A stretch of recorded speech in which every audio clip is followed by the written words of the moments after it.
வணக்கம் மக்களே. இன்னைக்கு காலையில இருந்து ஒரு நியூஸ் எல்லா நியூஸ் சேனல்லையும் ரொம்ப பரபரப்பா போயிட்டு இருக்கு.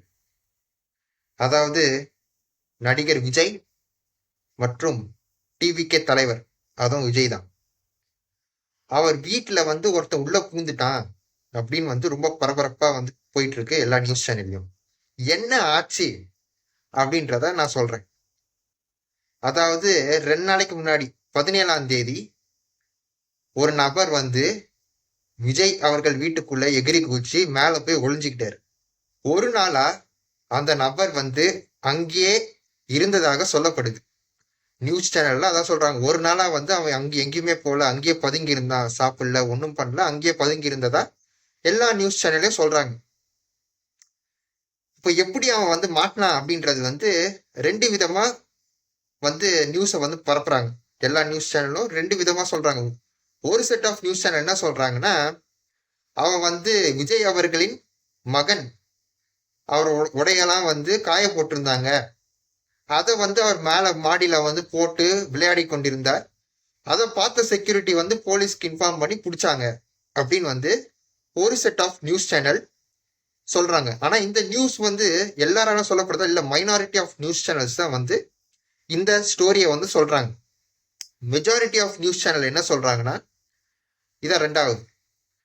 நேத்து, அதாவது 18ஆம் தேதி செப்டம்பர் மாசம் விஜய் அவர்கள் சாயங்காலமா வாக்கிங் போலாம் அப்படின்னு சொல்லிட்டு மேல மொட்டை மாடிக்கு வரப்போ இவனை பார்த்துட்டு யாரா நீ அப்படின்னு கேட்டு இது பண்றதுக்குள்ள அவன் ஓடி கட்டி பிடிச்சிருக்கான், தலைவா அப்படின்னு.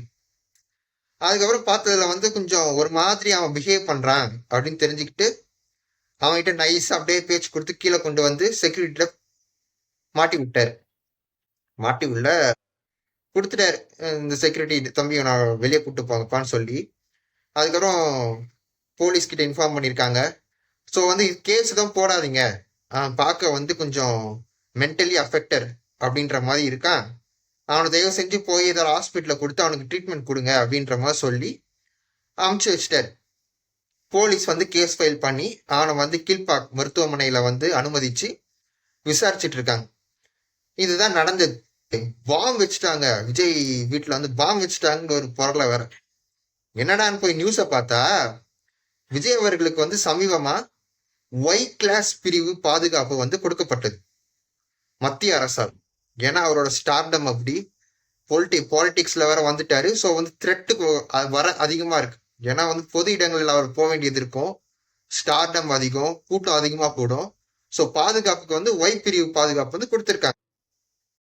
ஸோ இந்த உள்ள ஒருத்தன் வீட்டுக்குள்ள பூந்துட்டான் அப்படின்னு தெரிஞ்சதுக்கு அப்புறம் ஒய் பிரிவு பாதுகாப்பு அதிகாரிகள் எதுக்கோ ஒரு பாம் ஸ்குவாடை வச்சு ஒரு செக் பண்ணிடுவோம் வீட்டுல அப்படின்றதுக்காக பாம் ஸ்குவாடை கொண்டு சும்மா ஒரு செக், அவ்வளவுதானே தவிர உள்ள பாம்பு அதெல்லாம் ஒண்ணும் கிடையாது, சும்மா ஒரு செக்யூரிட்டி செக்காக பண்றாங்க. சரி, இப்போ நமக்கு ஒரு கேள்வி யார் அந்த பையன், எப்படி அவன் வீட்டுக்குள்ளேயே வரவே முடியாது, அவ்வளவு செக்யூரிட்டி இருக்கு, ஒய் கிளாஸ் செக்யூரிட்டி இருக்கு, பிரைவேட் செக்யூரிட்டி வச்சிருப்பாங்க, போலீஸ் இருக்கும், எப்படிடா உள்ள நுழைஞ்சா அப்படின்னு நம்ம பார்த்தா, அந்த பையன் செங்கல்பட்டு மாவட்டம் மதுராந்தகம் அந்த பகுதியை சேர்ந்தவர். அவருக்கு வயது 24, பேர் அருணா. அவர் ஒரு 4 வருஷமா மனநிலை பாதிக்கப்பட்டவர் அப்படின்னு சொல்லப்படுது. இப்ப அவர் வேளச்சேரியில அவங்க சித்தி வீட்டுல இருக்காங்க. இதுதான் இப்போதைக்கு நியூஸ் சேனல் சொல்றது. நான் ஏதோ சொல்ல, நியூஸ் சேனல் சொல்ற விஷயம் இது. எப்படி அந்த பையன் வீட்டுக்குள்ள அப்படின்னா, பின் தெரு இருக்கு. அந்த பின் தெருவோட பேர் கபாலீஸ்வரர் நகர் 4வது தெருவான். அந்த தெருல இந்த தெரு விஜய் அவர்களின் வீடோட ஒட்டி இருக்கு. அங்கிருந்து வந்தேன் அப்படின்ற அந்த பையன் சொல்லியிருக்கான். எப்படி சார் முடியும், அவ்வளவு செக்யூரிட்டி இருக்கும், எப்படி உள்ள நுழைஞ்சா அப்படின்னு பார்த்தா, அந்த தெரு தற்போது க்ளோஸ் செய்யப்பட்டிருக்கு.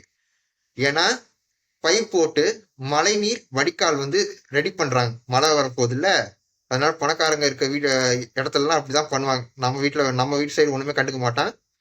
எங்கெல்லாம் பணக்காரங்க இருக்காங்களோ அவங்க வீட்டு சைடு போய் வடிகால்லாம் ரெடி பண்ணுவாங்க. அது மாதிரி பண்ணிட்டு இருக்காங்க. அதனால வாகனங்கள் எதுவும் போக முடியாது, வாகனங்கள் எதுவுமே போக முடியாது. அப்படின்றப்போ மக்கள் நடமாட்டம் கம்மியா இருக்கு. ஏன்னா பணக்காரங்க வந்து வீட்டை விட்டு வெளியே வர மாட்டாங்க. ஸோ அதனால இந்த பையன் வந்து அப்படியே வந்திருக்கான். அந்த விஜய் அவர்கள் வீடுக்கும் தெருக்கும் வந்து ஒரு கம்பம், அதாவது ஒரு கம்பம் இருக்கு, அந்த எலக்ட்ரிசிட்டி கம்பம் மாதிரி. ஒருவேளை அந்த கம்பத்தில் ஏறி மேல இருந்து எகிரி குதிச்சு அப்படியே உள்ள போயிட்டான் அந்த பையன். இதுதான் நடந்தது. நல்ல வேலை, நம்ம தளபதி விஜய் அவர்களுக்கு ஒன்றும் ஆகவில்லை. இப்போ யாருனாவது ஒருத்தர் பேட் இன்டென்ஷனோட அதே மாதிரி எகிரி குதிச்சு அங்க போய் உட்காந்து இருந்தா என்ன ஆயிருக்கும்? அவ்வளோ கேர்லெஸ்ஸாவா இருக்குது.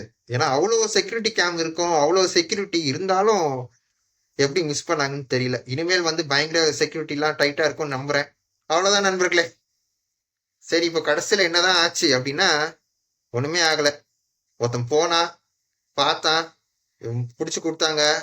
அவன் வந்து இப்போ கீழ்ப்பாக்கத்துல மருத்துவமனையில இருக்கான். போலீஸ் வந்து விசாரணை பண்ணிட்டு இருக்காங்க. விஜய் அவர்களுக்கும் அவர் குடும்பத்துக்கும் ஒரு பாதிப்பும் இல்லை, நன்றாக இருக்கிறார். நாளை பரப்புரைக்கு வருவார். அதனால டிவிகே நண்பர்கள் ஜாலியா இருங்க. தயவு செஞ்சு பப்ளிக் ப்ராப்பர்ட்டி டேமேஜ் பண்ணாதீங்க. போய் பார்க்கறதா இருந்தா தலைவர்களை பத்தி அசிங்கமா பேசாதீங்க. ஒழுங்கா நடந்துக்கோங்க. உங்க தலைவர் சொல்றதை தயவு செஞ்சு கேளுங்க. கொஞ்சம் அரசியல் கத்துக்கோங்க. அவ்வளவுதான். அவ்வளவுதான் நண்பர்களே. மீண்டும் சந்திப்போம். அதுவரை நன்றி, வணக்கம்.